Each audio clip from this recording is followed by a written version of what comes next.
Teacher. All right, very good. Thank you. Let's start with the recording.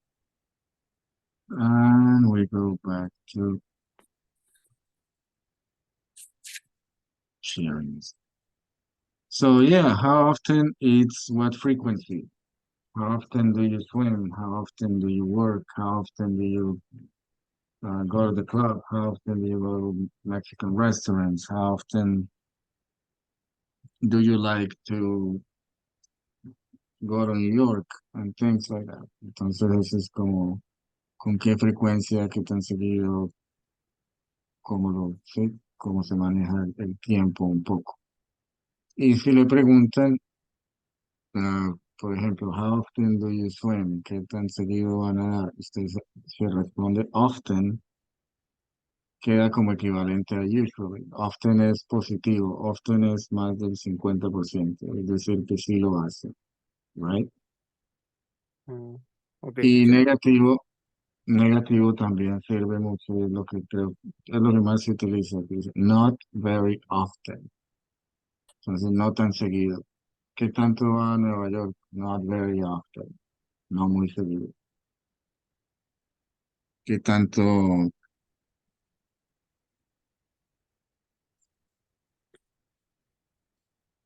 Sí, trabaja en Nueva York o trabaja en Paseo, not very often, no muy seguido. Y si es algo que hace con frecuencia, pues puede responder often.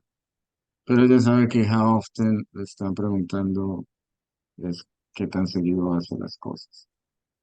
All right, let's practice a little more with some other questions. All right, let's practice on pronunciation. Jose, please repeat what, What? when, When? why, Why? who, Who? whose, Whose? which. Which? All right. So I don't think you have a problem with what. I don't think you have a problem with when. I don't think you have a problem with why or who. Do you understand whose?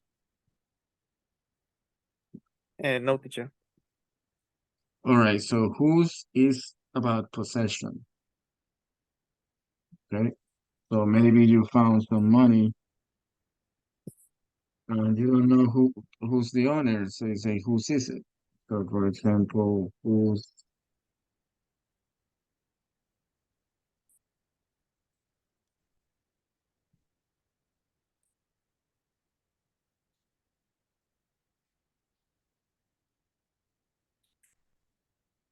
you say like whose car is this?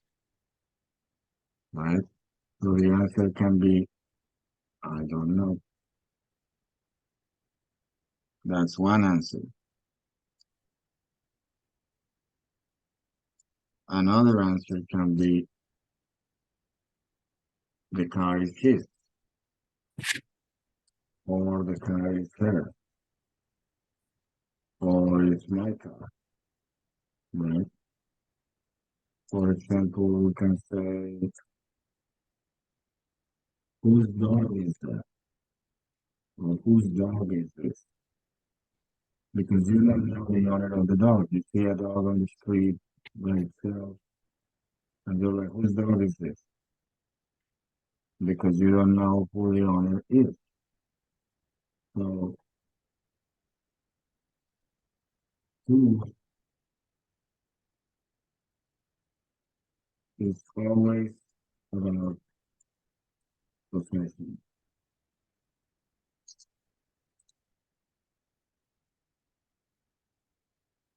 Okay, so that's cool. You just said,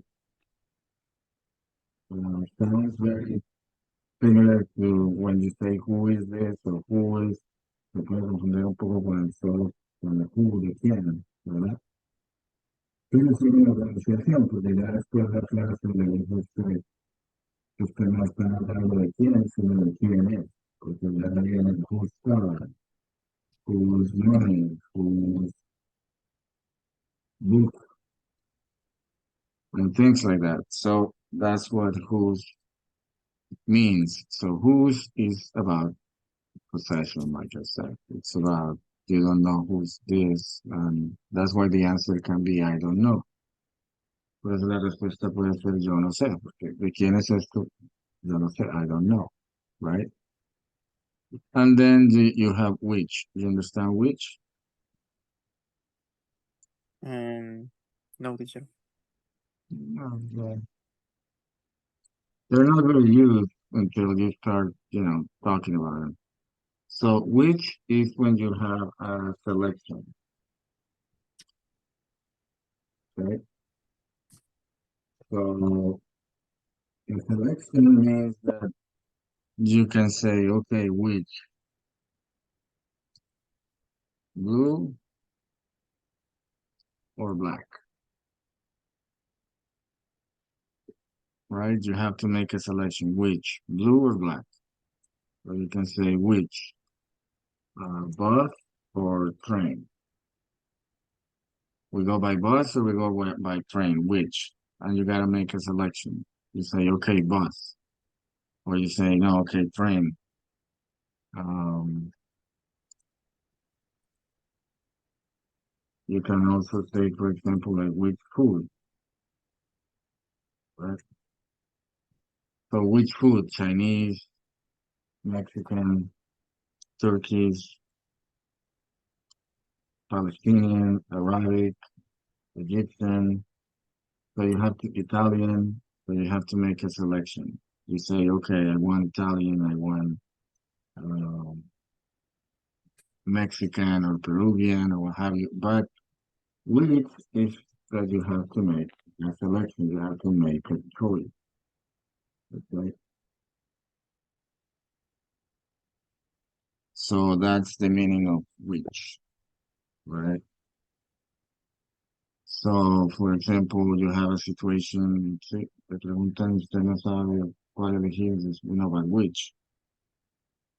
Potatoes or beef or green beans or beef or chicken, like which?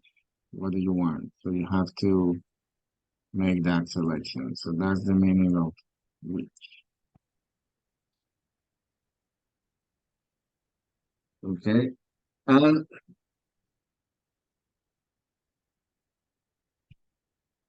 we'll go over some things for to end the class, but then I want to go over the auxiliaries too, so we can move, faster because you have a lot of understanding of English already. So I don't want to keep going over stuff that we can go real fast and get it over with. So in English, we have what's called auxiliaries. So auxiliaries, as the word says it, is that they auxiliary, they help, right? Ayudan. So why do they help? Because they tell you what we are talking about, what tense we're talking about without making too much of an effort. Okay. So when you hear do, is going to be present. Okay. Do you work? Do you eat chicken? Do you work at night? Do you take the train? Do you walk? Do you clean the house? Do you clean the snow? Right? So that means that it's present. Entonces, los auxiliares nos ayudan a hacer preguntas, sobre todo. Entonces, tan pronto usted escuche la palabra do, es que le están hablando de hoy, is today, is now, is this week, is your present. Okay? So like I said, do you work? Do you make money? Do you walk to your work? Do you drive? And things of that nature. So, no hay necesidad de traducir gracias a los auxiliares. ¿Me explico? Porque tan pronto usted o cualquier persona escuchamos que la palabra empieza con do, sabemos primero que es una pregunta y segundo que es una pregunta de hoy. No van a preguntar de mañana, ni de hoy, de esta semana, y lo que está sucediendo. Entonces, no hay necesidad de traducir gracias a los auxiliares. Si estuviéramos hablando, bueno, el ejemplo es este. Que cada tiene que aprender que cómo utilizamos nosotros los verbos a medida que vamos hablando. Entonces, está hablando en presente porque está utilizando el verbo en presente, entonces, ok, está hablando de hoy. Nosotros tenemos la ventaja de que el inglés tan pronto escuchamos do, it's today, it's this week. It's not going to be yesterday, it's not going to be last week, no, it's not today. The same thing with this, right? Entonces, el oído y su cerebro se tienen que ya acostumbrar, que creo que ya está en ese lugar usted, pero tan pronto se escucha do, es presente. Tan pronto se escucha did, is past, is yesterday, is last week. It's a couple of hours ago. Hace un par de horas, pero ya pasó. Is did. So they help, okay? Most people say that they get confused by auxiliaries and that they don't, they make a case about them. Estudiantes que dicen que es difícil trabajar con auxiliares, and it's not. Hacen que el idioma se vuelva bastante claro para todos. Si yo le estoy preguntando a un grupo, vi, todo el mundo ya sabe que fue ayer o la semana pasada o algo así. No tengo que hablar más ni explicar, sino que ya se sabe que fue en el pasado. So, do present, did past. Everything that has to do with did is past. Everything that has to do with do is present. Everything that has to do with will is future. Okay, so I will work, I will sleep, I will walk, I will clean, I will make money, I will dance tomorrow, I will listen to music, I will talk to the neighbor. So will, it's immediately takes you to the future. We're not talking about present, not talking about past. Will is that we're talking about next week, about tomorrow, about next month, next year, 2025, whatever. But will tells you that is something that's going to happen in the future, not in the past. So again, the other day, I told you that will is like 80%. Okay, will is like it's a future, but como cuando uno no quiere responder con ganas, va a ir mañana, no, yeah, I will.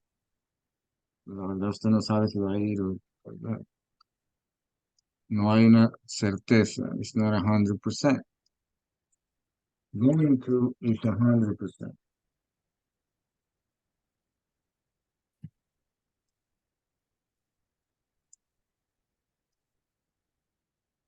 Okay, that's the difference between these two.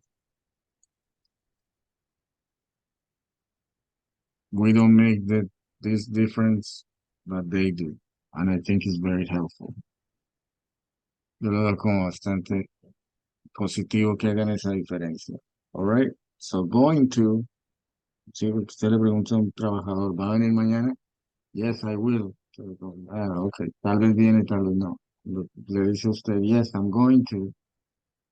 Es porque usted ya lo pensó, ya calculó y ya sabe que mañana va a ir a trabajar. So going to, it's 100% is future.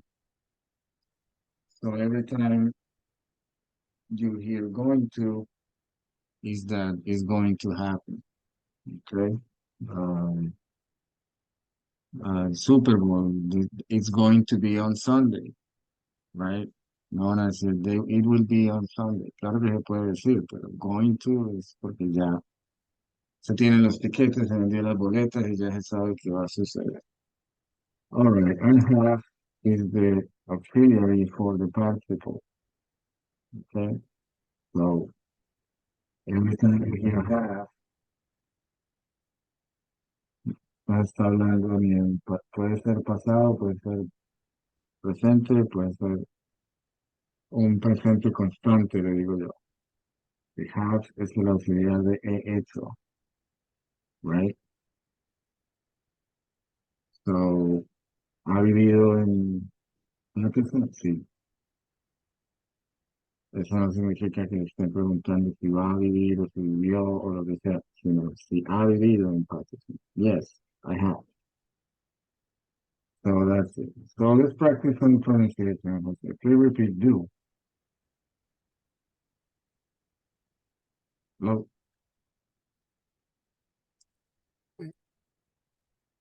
Teacher, repeat, please, please.